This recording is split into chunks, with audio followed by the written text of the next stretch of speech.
Sony 1000Xm2 Noise Cancelling Headphones Review, Imperfect Best.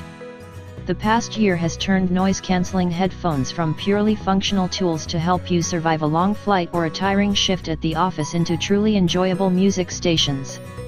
Among my favorites have been the on-ear AKG N60 NC and the over-ear Bowers Wilkins PX, both of which have elevated sound quality expectations from the wireless NC category.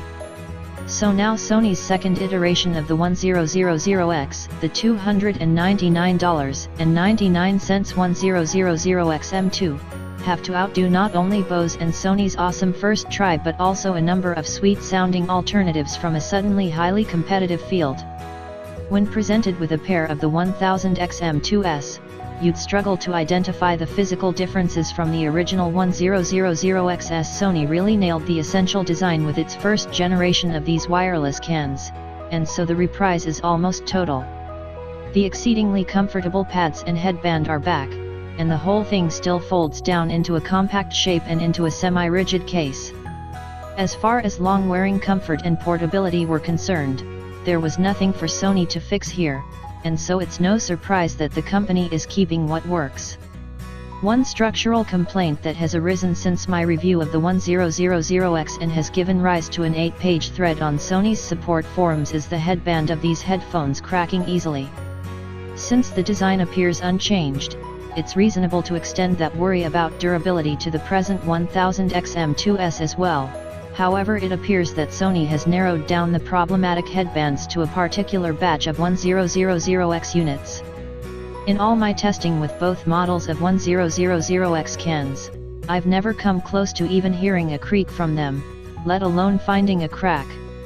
I'm willing to trust in Sony's engineers and warranty process here, and I don't consider this potential issue a big risk to take. Maybe if I hadn't spent as much time as I have with the 1000X and their successors, I'd be less certain in my trust, but both pairs of these headphones have proven indispensable in my daily life. Got a meeting to commute to? I grab the Sonys on my way out. Need to keep warm while waiting for the bus in winter? I don't have earmuffs, so Sonys it is. Unlike the Bowers Wilkins PX, whose sound I am in deep and passionate love with, these Sony headphones never cause me any discomfort. Set aside the convenience of them being wireless or the utterly excellent noise cancelling, the 1000Xm2s are simply sumptuous to wear. On a recent trip to Madrid, I went a full 5 hours before I even had to adjust the M2s on my head. That's all the way from my front door, through the London Underground, past the security check at Heathrow, where I had to remove them briefly, up in the air and down again, and out into the Spanish sunlight. Any pair of headphones that effortless and unnoticeable to wear for that long is worth its weight in gold. A big part of what's supposed to distinguish the 1000Xm2s from their predecessor is the audio self-adjustment that Sony has built into the new cans. This now includes atmospheric pressure optimizing that apparently adjusts to your altitude. Did I feel anything particularly special or noteworthy with this setting turned on during my flight? Nope. If you use Sony's companion app, you can also activate adaptive sound control, which is supposed to detect whether you're walking, sitting, or traveling and tweak the NC accordingly. I found it a fiddly and inconsistent system, and since it reduces NC while you walk, which I don't actually want, I left it off. It's worth reiterating here that Sony's noise-cancelling tech is only rivaled by that of Bose. It really is a category leader, and many people consider both Sony and Bose's NC to sometimes be too much. I'd just prefer to be able to toggle that manually rather than relying on an imperfect system.